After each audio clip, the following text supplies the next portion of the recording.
I want to share something about the topic generational trauma.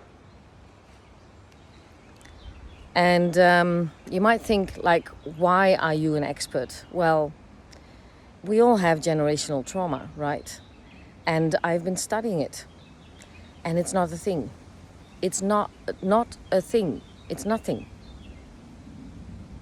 Now, this might sound radical to you and maybe offensive, and I apologize for that. But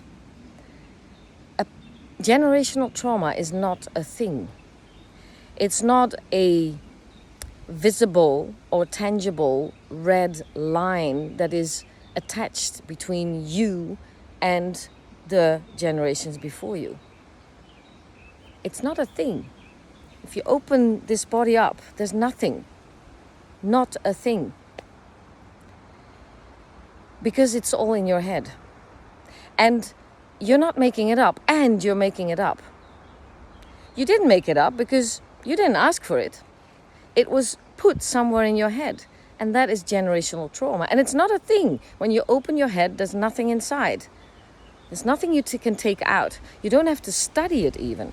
You don't even have to know what it is, this generational trauma. You can see it when you look at it. I look at my dad when he was part of a big family. I think he didn't get much attention from his mom and dad, and his dad was very strict. He would use the belt if they were naughty. Like, even when they were naughty, he was scared of his dad. And what he learned when he came when he moved from Indonesia to the Netherlands, he stuck out completely because he was dark and he wore short pants in the middle of the winter. And you cannot stick out of a crowd. So he tried not to stick out. He tried to blend in. And still he stuck out because of his energy. My mom the same. She has her own story.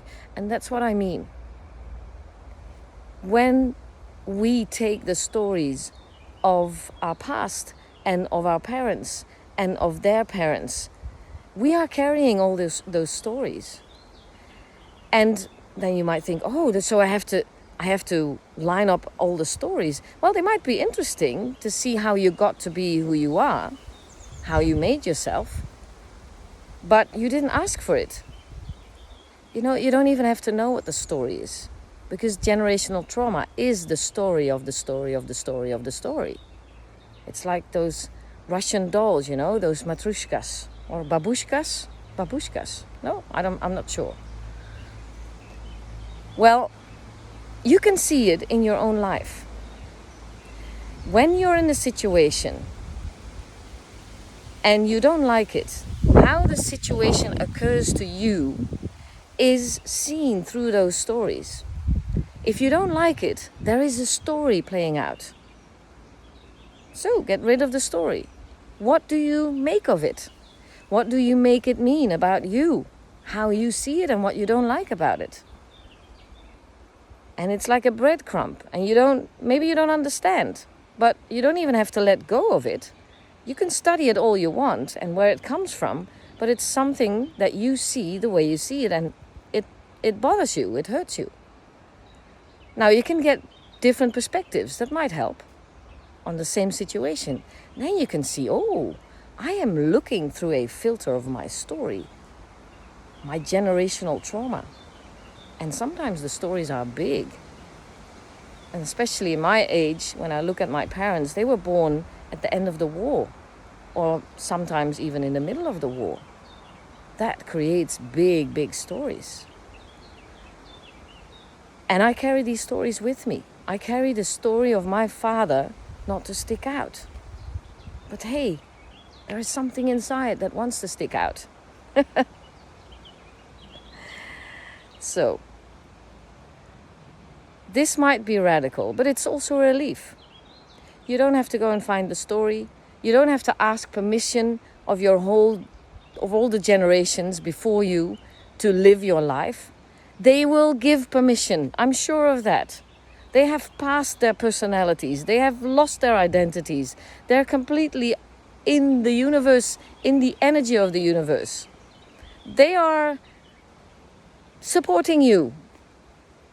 And the only thing that you take with you that you can, that doesn't support you is that you hold on to unconsciously.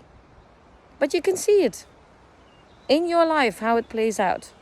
Everything that you focus on that you don't want to focus on is part of a story from your generations, before the generations, etc.